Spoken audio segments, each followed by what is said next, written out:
Evening enters the garden, heavy as a mourner's kiss, slow and ineluctable as the tolling of a muffled bell.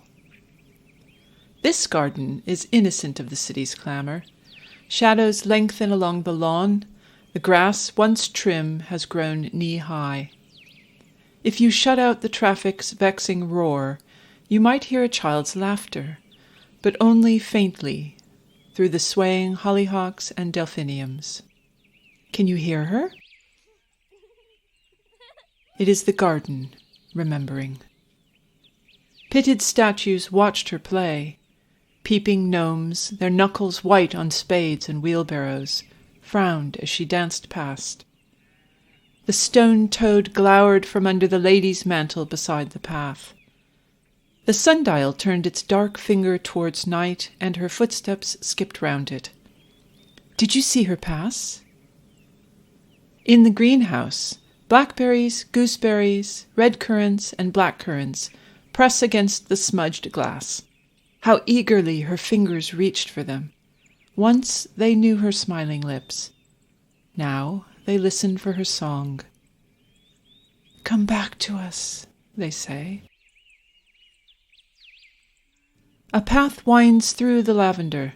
An old doll, lost to the purple hidcote, waits to be found. She waits in vain. The lolling roses and clematis are still there. Their thorns once drew tears from a child. They shuddered at her passing. They have no scent left to thicken the night. There is a dark lane between the golden chain of laburnums. The fountain is dry, but once it sparkled and its music called to her. Brilliant irises and primulas warned away trespassers. The stone angel pressed her palms to her sentinel eyes. They warned in vain. In the still moments of dusk, you might hear the old fountain play, that trickster, but it is only the garden's memory of its shimmering coolness, wicked as a witch's promise. A child's little fingers strained to touch that spray, while the guilty lilies watched on. Evening leaves the garden. There were voices here once, calling a child's name. A mother's cry troubled the night with humanity's oldest lament.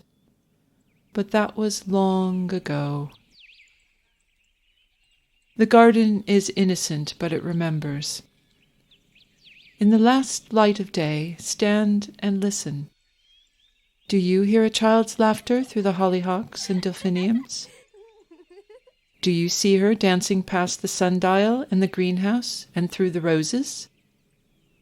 But do not follow where the angels stand sentry, blind and dumb, above the pond, ringed by grieving water violets. Yes, I believe this garden remembers.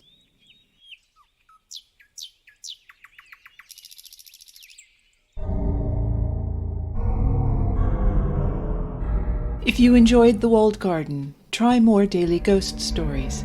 Please like and subscribe.